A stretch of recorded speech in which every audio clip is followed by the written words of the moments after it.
Hello guys! Good day sa inyo. Pasensya na kayo sa aking boses at medyo may tama tayo today.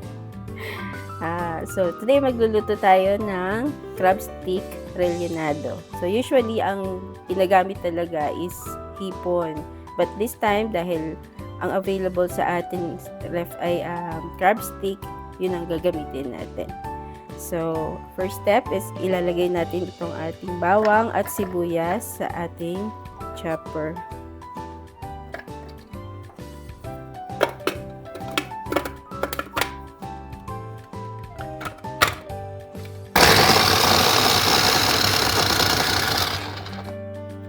Okay. Then, alisin lang natin siya.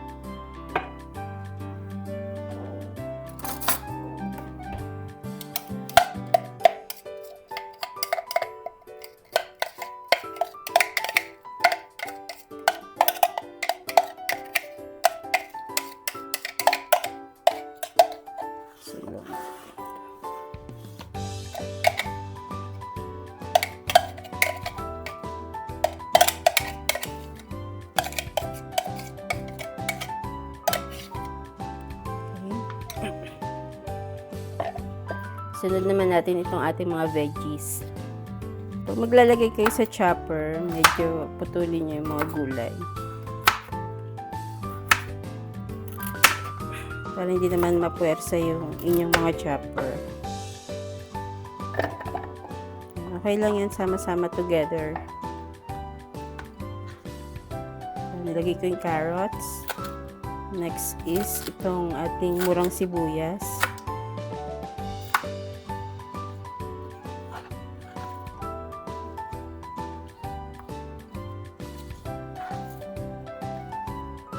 Then, itong ating green bell pepper.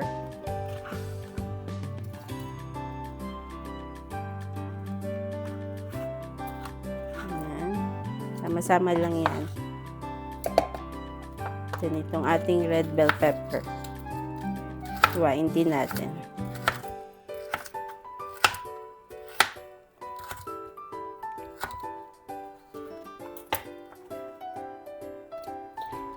So, bakit ko to ginagawa is kasi igigisa natin muna yung ating meat, yung ating beef. So, gusto ko kasi durog na siya, pati ito, para pag gumawa tayo ng mixture ng rellenado is walang mga buo-buo. Mas maganda kasi kung lahat siya, maliliit lang yung pagkakahiwa. Chopper din natin to.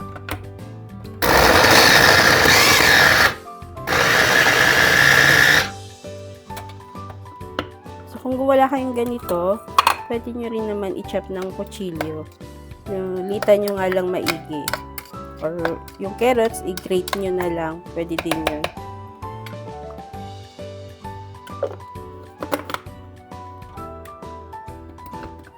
Pero malaking bagay na may ganito kayo. Malaking tulong siya sa kusina.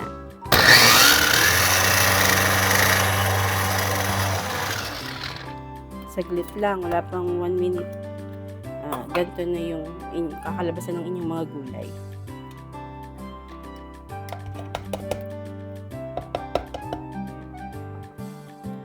So, dito sa ating beef guys, pagkahugas nyo dyan, lagyan nyo na siya ng asin. Para medyo kumapit na yung alat nitong asin dito sa ating meat.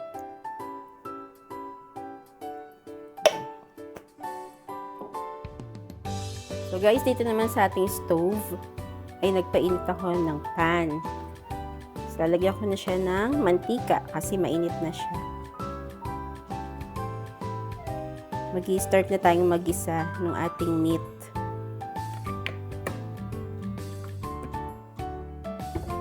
So, ganito rin yung ginagawa ko sa Shanghai, guys. Ginigisa ko na yung pinakapalaman para sure na luto yung loob. Para kahit na iprito ko yung Shanghai, yung papa-brown na lang natin yung apa. So, ganun din gagawin ko dito sa rellenado. Is lulutuin ko muna yung pinaka-meat.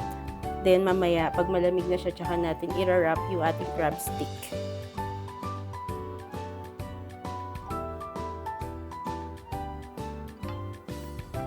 Medyo mainit na yung ating mantika. lagyan na natin itong bawang at sibuyas.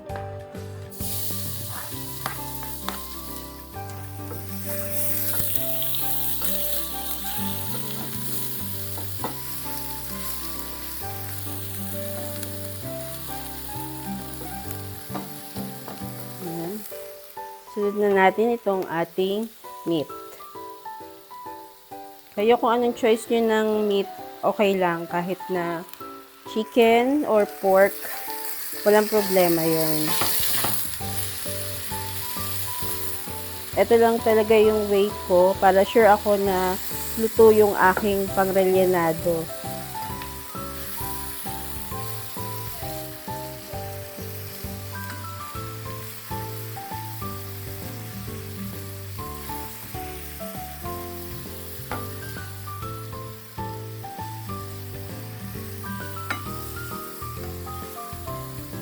Lagyan na rin natin siya ng black pepper.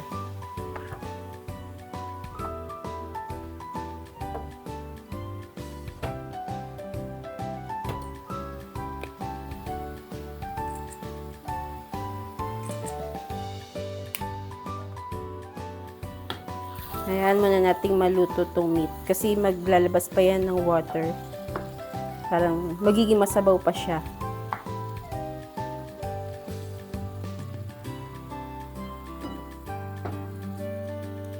So, hintayin lang natin hanggang mag-brown na lahat.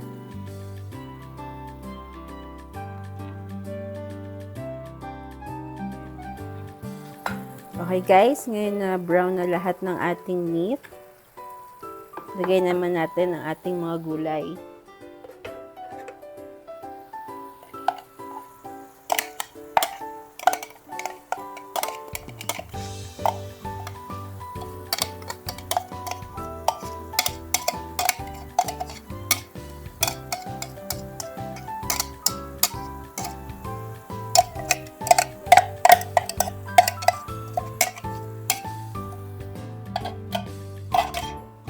Then, haluin lang natin para magsama-sama lahat.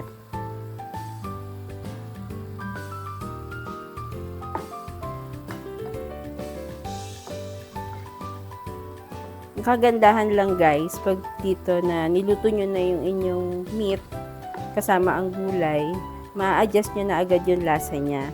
Kasi usually, ginagawa natin, di ba, pag gagawa tayo ng Shanghai mixture, tinatansya lang natin kung okay na yung alat niya. By magte-test tayo pag bandang huli, pag na-mix na lahat ng mixture. Doon lang natin malalaman kung okay na yung alat. Dito, kasi niluto nyo na siya, pwede nyo na siyang tikman kung pasado na sa inyo yung alat niya. Or kung gusto nyo may anghang, or kung ano pa man mga idadagdag nyo, malalaman nyo na kung okay na yung lasa.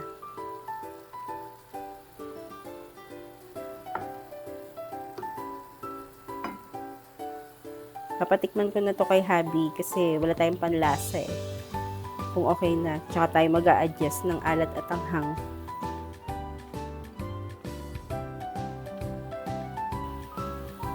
So, okay guys, na-adjust na natin yung kanyang lasa. Papatayin ko na yung apoy at set aside lang muna natin to hanggang sa lumamig bago natin ihalo yung ibang ingredients.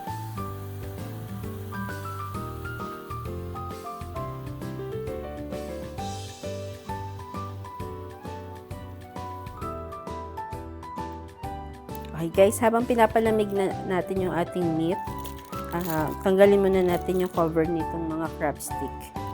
Bawat isa.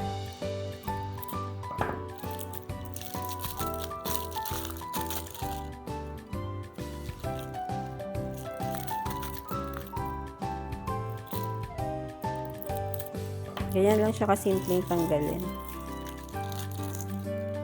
So, mabibili nyo itong mga crab stick sa frozen section ng mga supermarket or grocery.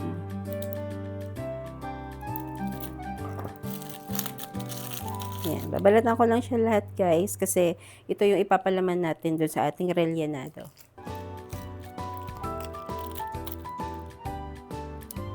So here guys, haluin na natin tong mga flour, mayonnaise at egg para kumpleto na ang ating rellenado mixture. So, unahin muna natin itong egg.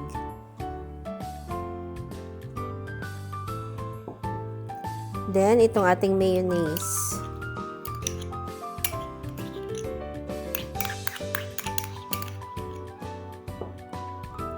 Then, itong ating harina. Pwede ring breadcrumbs. Saluin lang natin siya lahat.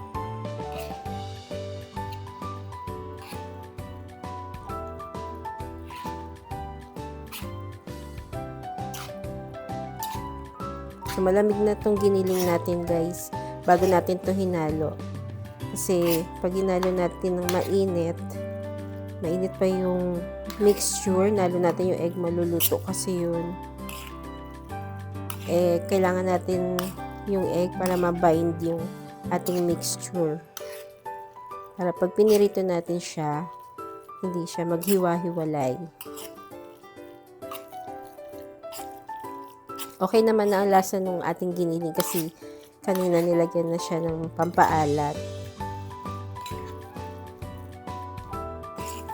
Kaya hindi na tayo mag-worry kung matabang pa siya or baka wala siyang lasa or baka sobra siyang alat. Kasi dun pa lang nung niluto natin, nag-adjust na tayo sa lasa para perfect na yung kanyang lasa. So, dito sa mixture niya, mukhang kulang pa siya sa harina. Masyado pa siyang ma-moist. Dadagdagan natin siya ng harina.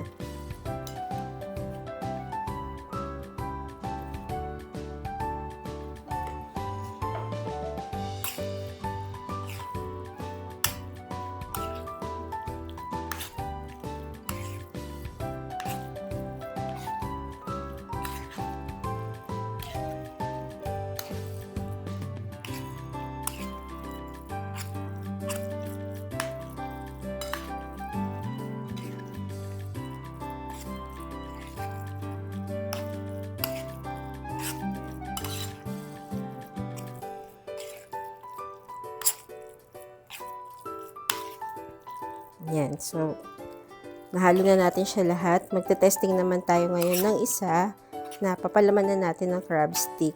Tapos, ipiprito natin kung mag-hold na yung ating mixture ng rellenado.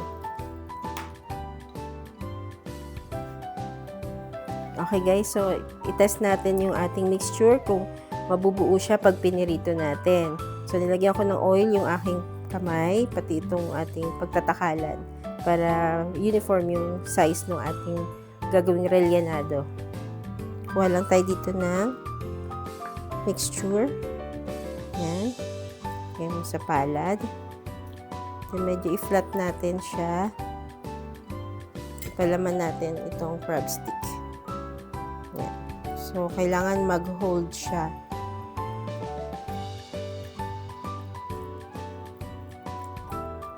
Katulad niyan, kulang pa, dagdagan natin.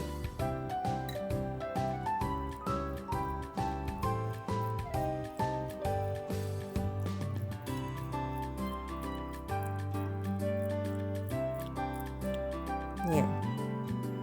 So, tingin ko napaka-moist pa ng ating mixture. Siguro, mag-prepare ako ng breadcrumbs. I-dip ko muna doon bago natin ilagay sa ating mantika. Yan. So, i-coat lang natin siya dito sa breadcrumbs.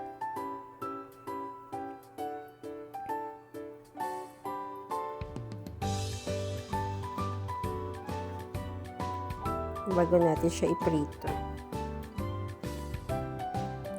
Fried good. Okay, lagay na natin guys itong ating mixture dito sa mainit na oil.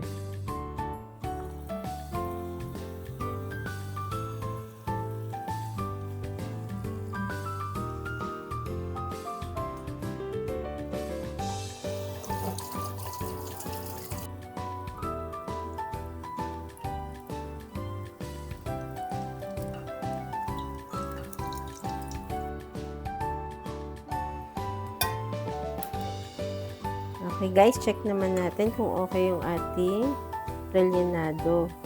So, papansin nyo, medyo mabilis siyang mabiyak.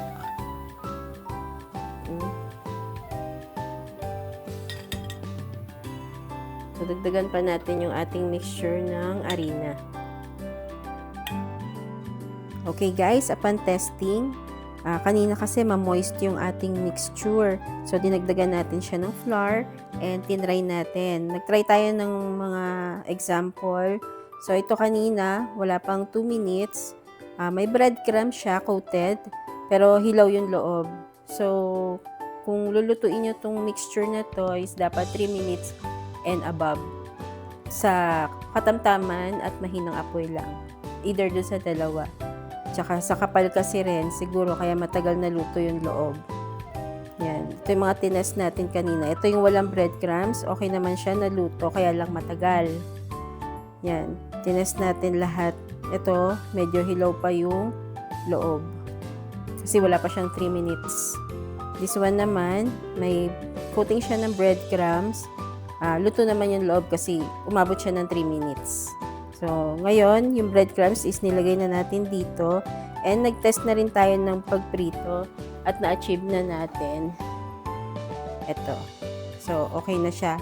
Luto na pati loob. 3 minutes and up siya niluto. Yan. Okay na siya lahat. So, ngayon, ganito lang yung ginawa ko. So, kumuha ako ng konti. Medyo na-form na siya. Hindi katulad kanina na para pa siyang ma-moist. Then, nilagay ko lang tong ating crab stick. Hinanya ko lang siya. So, hindi ko na siya i-coat ng breadcrumbs kasi hinalo ko na yung breadcrumbs dito sa mixture. So, mas firm na yung pag-coat sa kanya. Yan. Kailangan ganyan yung texture. Yung hindi na siya naglo-loose, hindi na siya bumabagsak.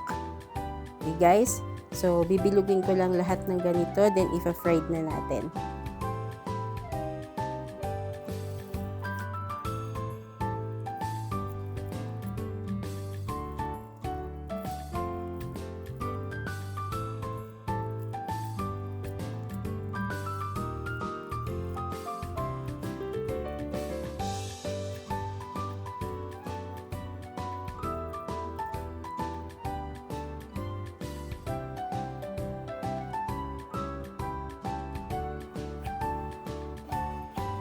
So guys, ipiprito na natin siya dito sa mahinang apoy lang for 3 minutes and up.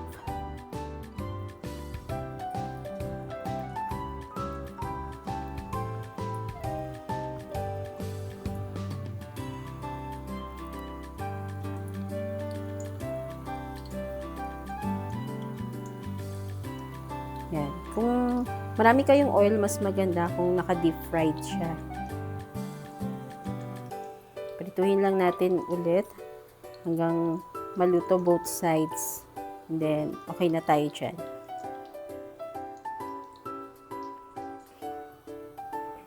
Okay, check naman natin yung kabilang side ng ating rellenado. Ayan.